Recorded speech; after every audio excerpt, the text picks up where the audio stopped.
75 वर्ष की उम्र में सुलोचना देवी की याददाश्त काफ़ी कमज़ोर होती जा रही थी। उन्हें रोज़मर्रा की चीज़ें याद ना रहती, लेकिन जो उन्हें हमेशा याद रहता वह था उनका बेटा।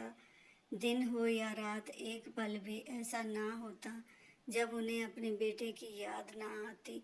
दूसरी तरफ बेटा था जो साल भर में एक आध बार अपनी माँ को फ़ोन कर लिया करता और 1-2 मिनट से ज़्यादा बातें भी ना किया करता। फिर भी वह बूढ़ी माँ टकटकी लगाए अपने बेटे का इंतज़ार करती रहती। एक दिन बेटे का विदेश से फ़ोन आया। हेलो हेलो, सुन रही हो ना माँ? अनिल बोल रहा हूँ, तुम्हारा बेटा। कैसी हो माँ? मैं ठीक हूँ बेटा। तुम, बहू और मेरा पोता कैसे हैं?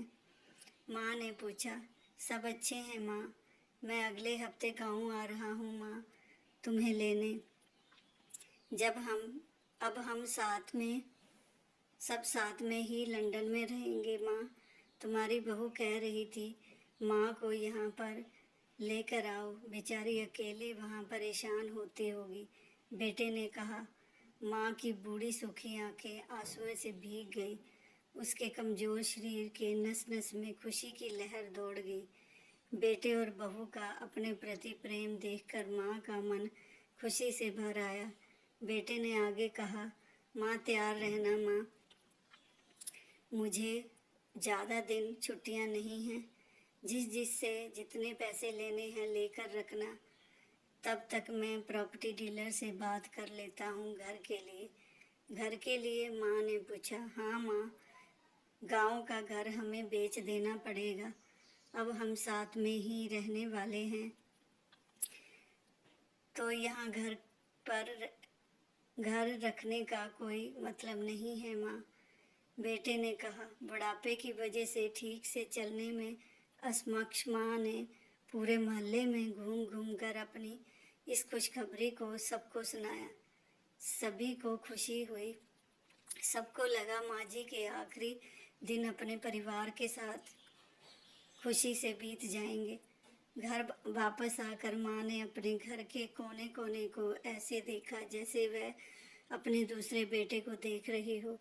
देखे भी क्यों ना, उस घर को अपने बेटे से कम थोड़ी समझा था। अपने पति के साथ 40 साल यहीं तो बिताए थे, लेकिन अब मजबूर थी बुढ़ापे के आखिरी साल बेटे और बहू के साथ बिताना चाहती थी। दिल पर पत्थर रखकर घर बेचने के लिए माँ तैयार हो गई। आनन फानन में बेटे ने घर को आधे दामों पर बेच दिया।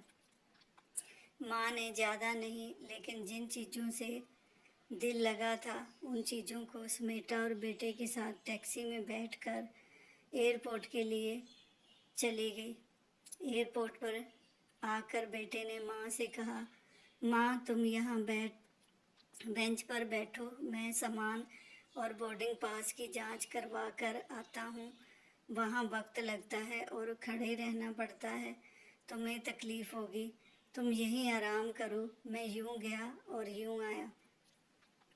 माँ बेंच पर बैठ गई और बेटा अंदर चला गया। काफ़ी समय हो गया बेटा वापस नहीं लौटा। माँ सोचने लगी, ज़्यादा भीड़ होगी इसलिए देर लग रही है। अंधेरा होने को आया। अब तो लोगों की चहलकदमी भी कम होने लगी। माँ को अब चिंता होने लगी। एक कर्मचारी ने आकर पूछा, किससे मिलना है माँ जी आपको? यहाँ पर क्यों बैठी हैं? डरती हुई आवाज़ में सुलोचना देवी बोली, मेरा बेटा अंदर सामान की जांच कराने गया है। लंदन जा रहे हैं हम। क्या नाम है माँ जी आपके बेटे का? कर्मचारी ने पूछा। अनिल नाम है मेरे बेटे का, सुलोचना देवी ने बताया।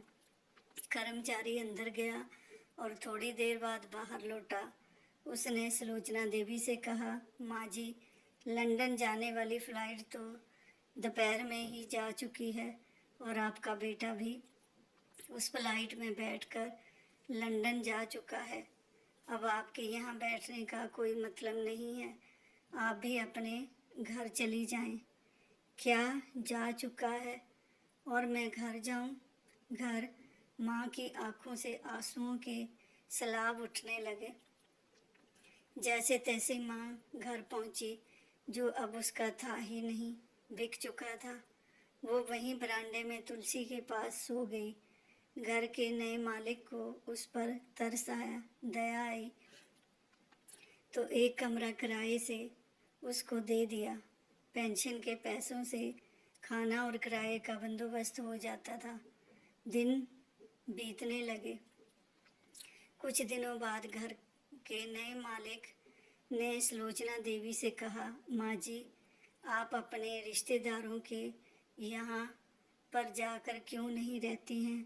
इस उम्र में आपके लिए यही अच्छा होगा। अच्छा तो होगा, लेकिन अगर मेरा बेटा वापस आया तो उसका ख्याल कौन रखेगा? मेरा बेटा बहुत भोला है, उसे अपना ख्याल रखना बिल्कुल नहीं आता। मैं कहीं नहीं जाऊंगी, क्या पता कब उसे मेरी ज़रूरत पड़ जाए। माँ ने कहा। दोस्तों, सच बता रही हूँ, माँ की ऐसी बातें सुनकर मेरी आँखों में आंसू आ गए। किसी ने सच ही कहा है, पूत कपूत हो सकता है, लेकिन माता कभी कुमाता नहीं होती। दोस्तों, आप अपने माता पिता की जितनी हो सके सेवा करना, उनके साथ कभी बुरा बर्ताव मत करना। नमस्कार दोस्तों, मेरे वीडियो को लाइक करें, कमेंट करें और मेरे चैनल को सब्सक्राइब करें। Thank you.